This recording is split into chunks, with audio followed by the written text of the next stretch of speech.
Hey folks, how's it going?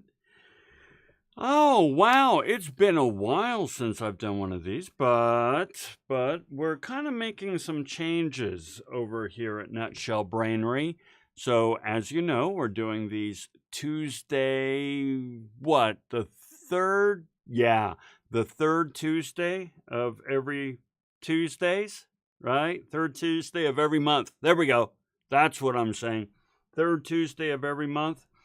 And yeah, I'm being a little bit more deliberate in terms of what I'm going to be doing and what we're planning and so forth. And that brings me to this, right? What are we talking about today? We're talking about absurdism and how I kind of practice absurdism myself. So, as you know, a while back, not too long ago, I published a video on Deadpool and Absurdism. And, I make these videos and I say, hey, you too can, work like Tony Stark, lead like Steve Rogers, and practice absurdism like Deadpool. Um, well, that's all well and good for me to say, you can do this. But I thought, it might be kind of fun if I took some time to share with you how I practice the principles that I discuss in these videos. Now, I probably should have done, how to work like Tony Stark and how I try to work like Tony Stark, since that's kind of the more popular video, if you will. But I did this one recently and I had fun doing it. And yes, there are ways in which I've been trying to, that I have always integrated absurdism in my life, but some other ways that I've kind of ramped it up a little bit. So yeah, let's go ahead and get started. And if you have any questions or comments or anything of that at all, just throw them into comments. I've got the comments right up here, the chat there. There's not comments line, it's chat. I've got the chat set up there. So yeah, let's play with this. So the first thing is where are we? We're right here. Let's do it right here. Oh, here we go. Let's do it like this. So Deadpool is pretty damned absurd. I mean, right? There's just no question about it. So I'm not the freaky dink that he is, but I have my own style and so forth. So I'm going to share with you what I've done. So to do that, though, let me first explain absurdism just a little, right? So you watched the video, or if you haven't watched the video, you'll want to check that out. But just as a reminder or primer, absurdism, it's best to look at absurdism through the lens of nihilism and existentialism, and then absurdism. Why? Because they're all close cousins, right? Here's the idea. The central premise of this philosophy is that life has no meaning. There's no meaning. There's no purpose. There's nothing. There's just nothing. We are just, what does what's his name? Dr. Strange, Stephen Strange say? We are insignificant specks in an indifferent universe. Yeah, there's just no meaning, no rhyme or reason, no purpose. The universe is utterly indifferent to us. Well, there's three ways you're going to deal with that idea. The first one is nihilism, which is you just get totally depressed and life has no meaning and the sun is going to expand in 50 billion years and gobble up the earth, and everything that ever was humanity and ever will be humanity will be obliterated if we don't do it to ourselves first. There's nothing. Okay, that's nihilism. Not fun. Not fun. But there is then existentialism. Existentialism says, okay. The universe doesn't come preloaded with a purpose for you. All right? There's no purpose waiting for you up on a shelf for you to pick up, open up, and say, voila, c'est my purpose here, right? That's not the case. However, existentialism says, that doesn't mean you can't make your own purpose. You get to decide what your purpose and meaning is. The universe doesn't assign one to you. You get to decide it. And this purpose and meaning that you kind of embrace for yourself, it is what is going to lead you. It's going to be your North Star. It's going to be what motivates you. It's going to be your raison d'etre and give you that moral compass that you need in life. So nothing depressing about it. You do you. Okay. That's kind of cool. Absurdism says, listen, there's no meaning or purpose to the universe. And in fact, anytime we try to impose meaning and purpose, it all goes cattywampus. It just doesn't make sense. Anything that you try to establish as a truth or a meaning or a purpose or a raison d'etre, the universe is just going to kick right back at you because nothing makes sense. The very idea that things need to make sense is in and of itself absurd. I mean, fashion makes no sense. Politics makes no sense. Nothing makes sense because sense is a human-invented construct that we tried to impose on a universe that makes no sense. And so just embrace it. Have fun with it. Live life. Just go with the flow of the absurd. Okay, so that's the primer. And yes, the Deadpool movies are insanely absurd. I mean, you know, I don't have to tell you how they're absurd. But here's the thing. Our world is no less absurd. It just, nothing makes sense. And even if we try to say it does, it doesn't. So examples that I've given are money. What's money? Well, money is a store of value. Okay, what's value? What's valuable to me may not be valuable to you. And in fact, what's valuable to us changes from moment to moment. As I mentioned, fashion makes no sense. Culture makes no sense. We experience culture shock when two cultures come together and we can't see eye to eye. Well, what's right? What's wrong? Even the ideas of right and wrong are relative to the situation, okay? So we try to impose order because we like order, but the more we try to impose order, the crazier the world gets. So let's look at how I practice absurdism. All right. So one of the things that I said in the video that's an aspect of absurdism is you need to embrace freedom. Just embrace, you're free. If there's no order, if there are no universal constructs or purpose or meaning, then you are free. There's nothing to constrain you. So I practice my freedom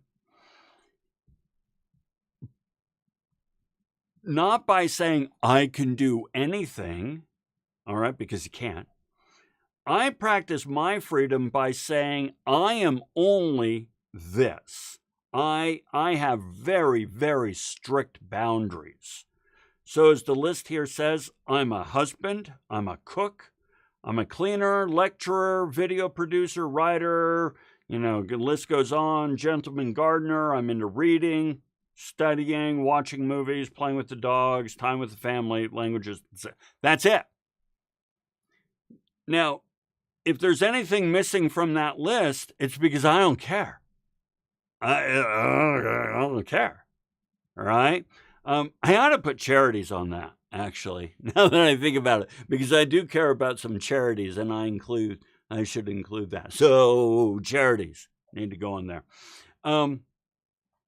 But there's plenty of things that it's just, if it's outside of that purview, I don't do it. And no one can make me. It's just, this is what I am.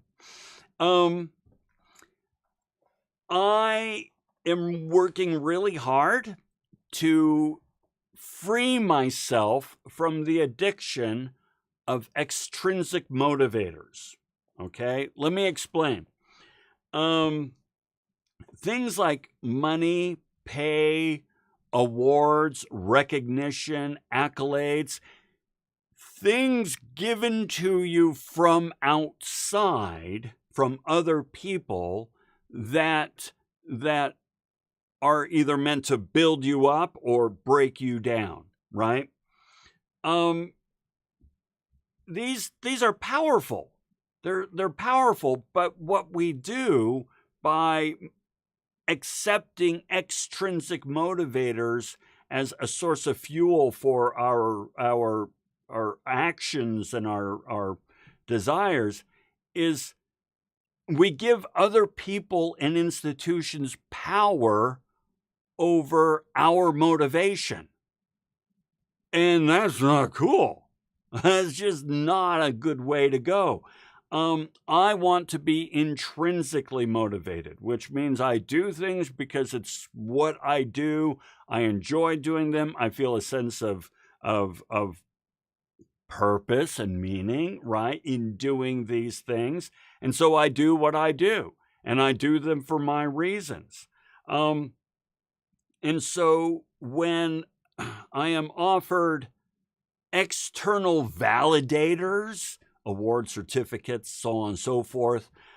I'm working on pushing these away. I'm working on saying, no, I don't burn that kind of fuel. I burn a cleaner fuel. It's an internal fuel.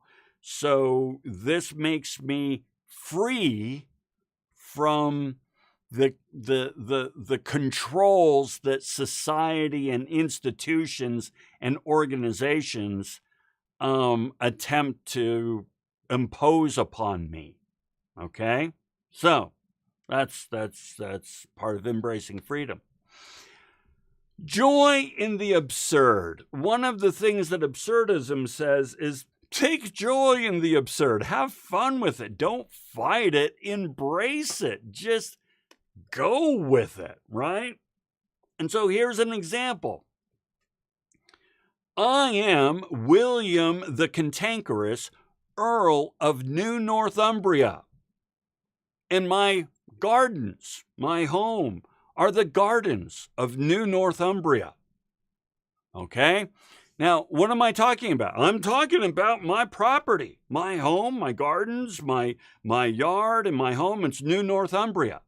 New Northumbria is situated in Sandy, Utah, which is the part of Utah, of course, part of the United States, and so on and so forth. But the property is New Northumbria. And I'm the Earl of New Northumbria. And my wife is the Countess of New Northumbria. Well, that's absurd. Yeah, it's totally absurd. But now, why not? As I say here, who has the right to bestow a title? And what gives them this right? Now, maybe it's because you're the firstborn.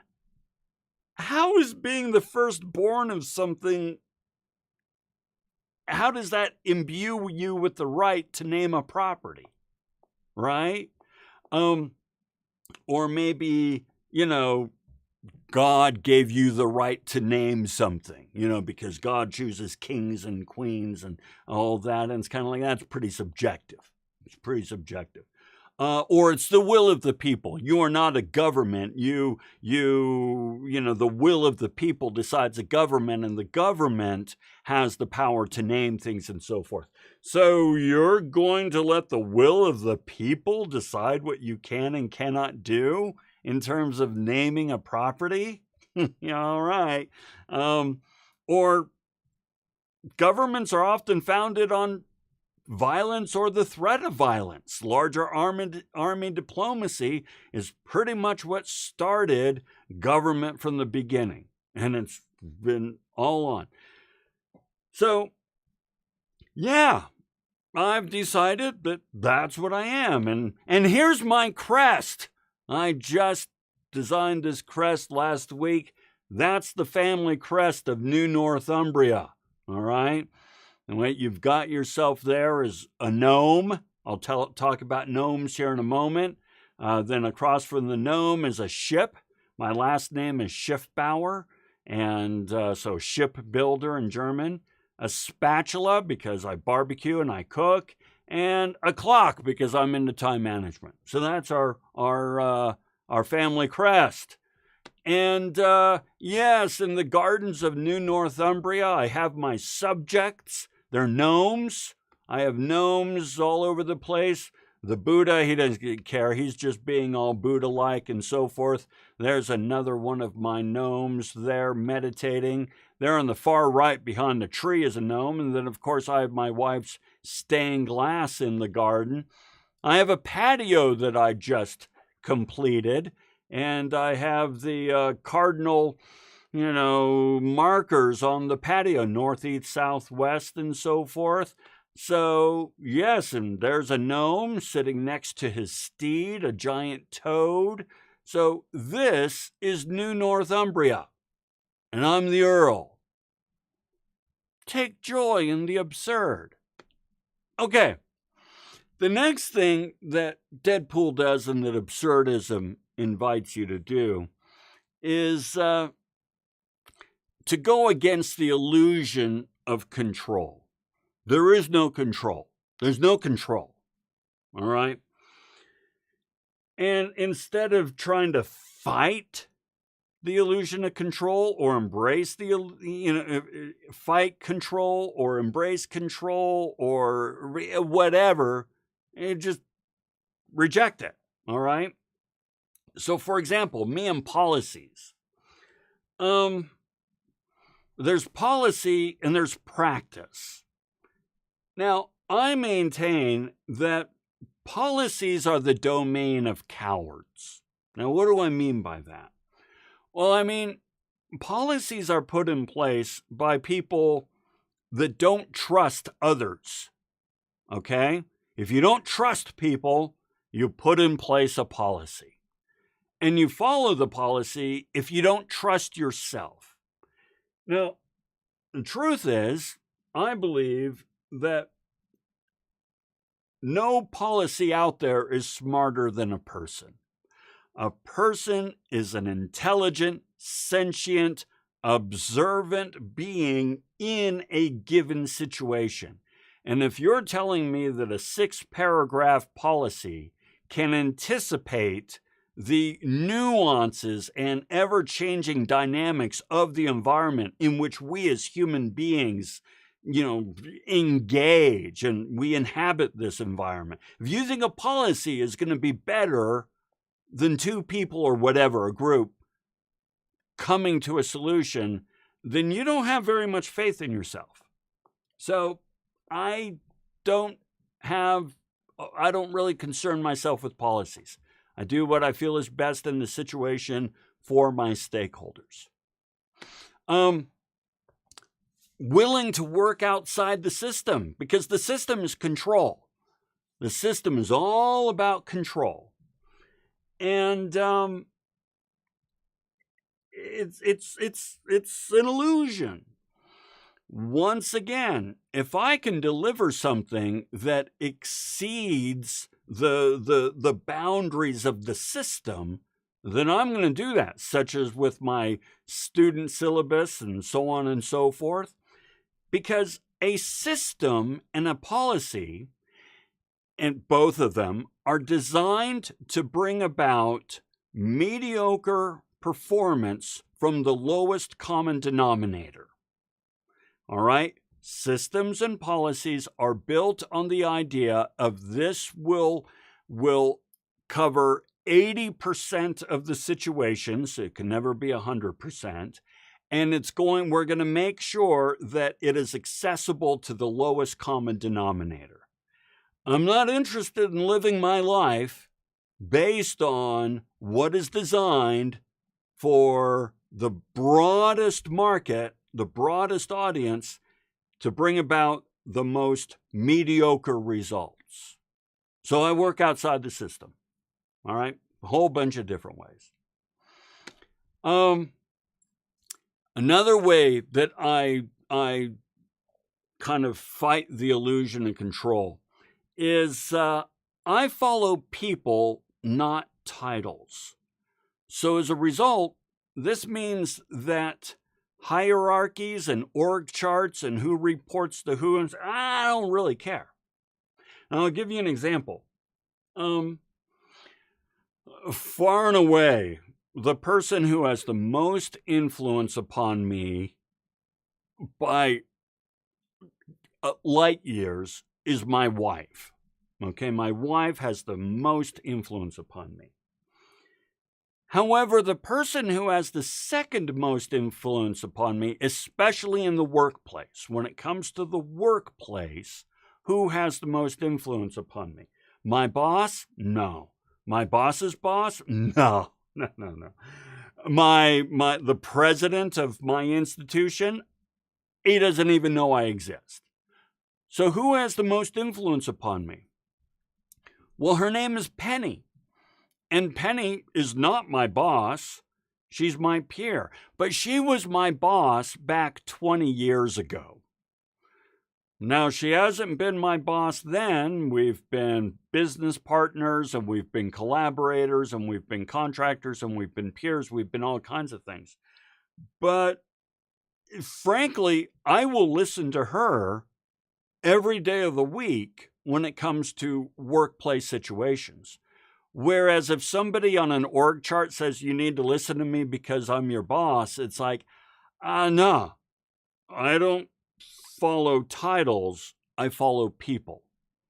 Now, since Penny was once my boss, that means that you can develop a relationship with me, and hopefully I can develop a relationship with you that would result in a relationship of trust and mutual respect, in which case I will follow you to the gates of hell.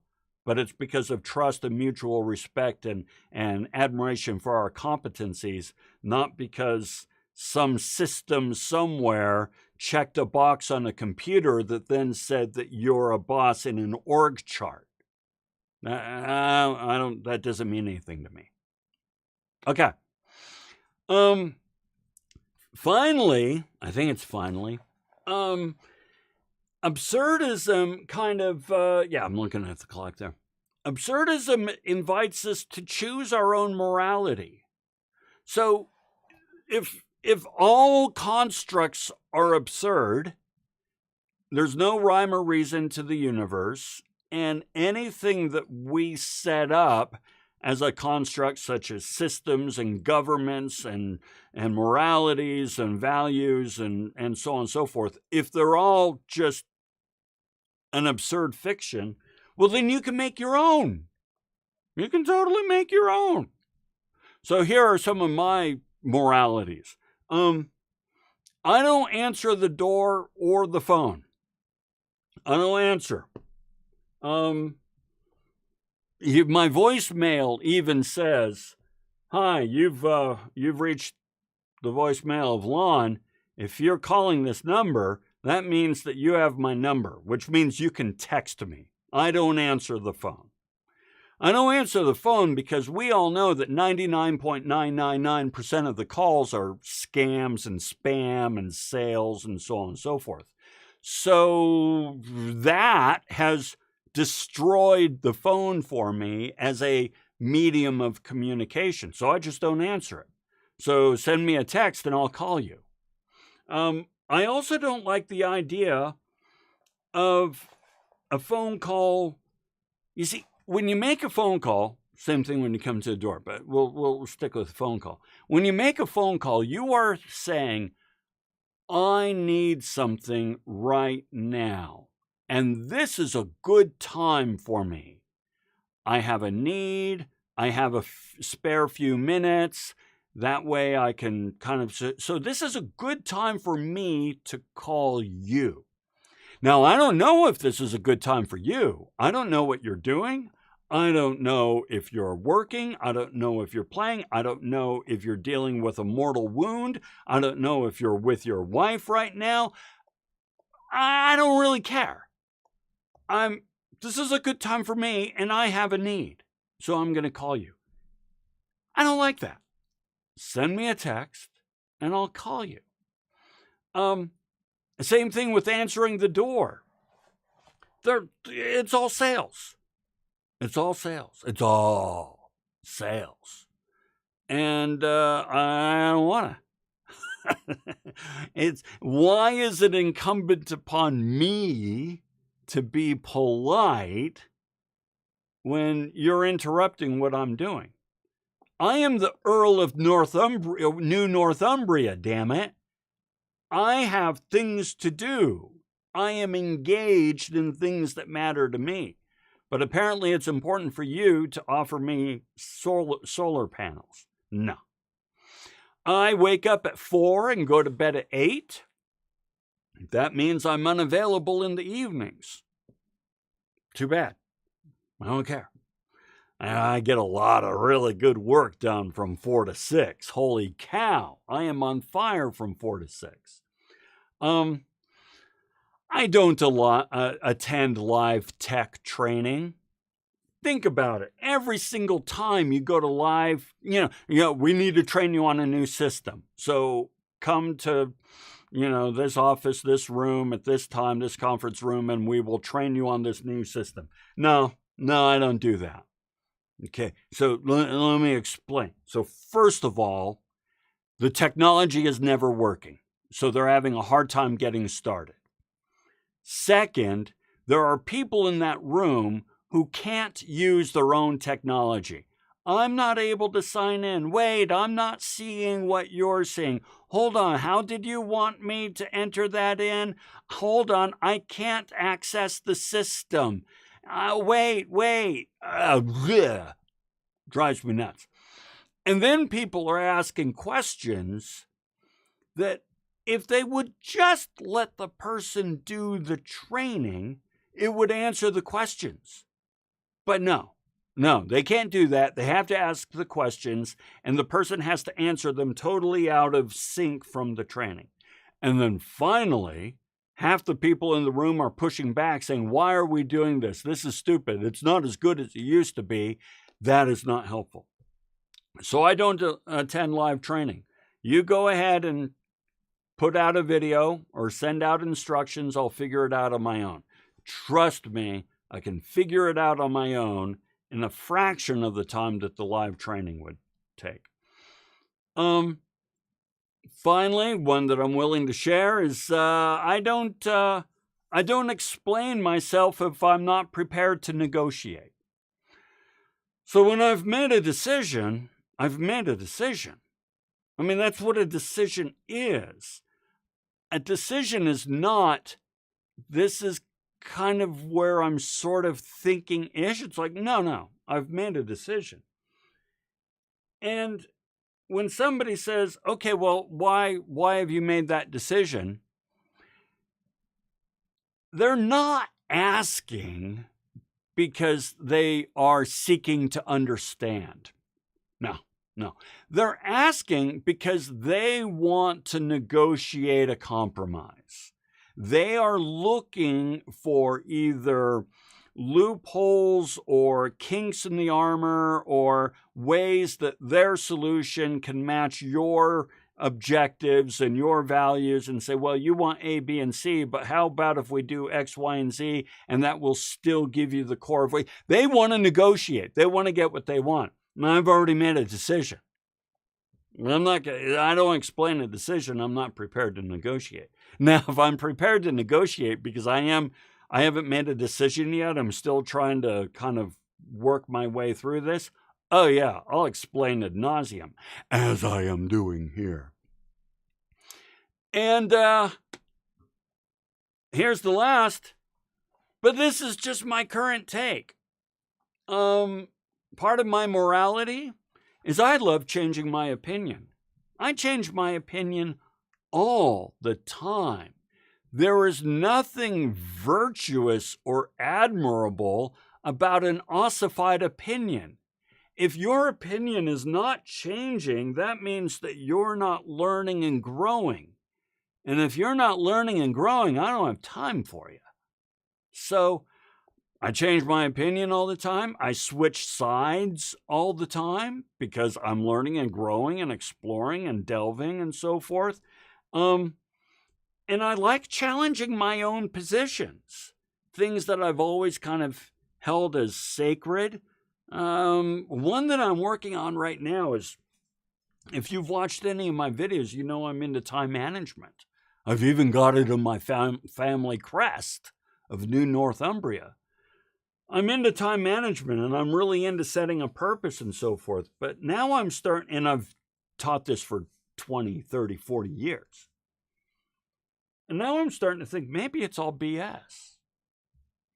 Maybe a purpose is more of a burden than a help. I don't know. I'm still working through this. So, yeah. But it goes against your brand, Lon. I don't have a brand. I don't care. All right?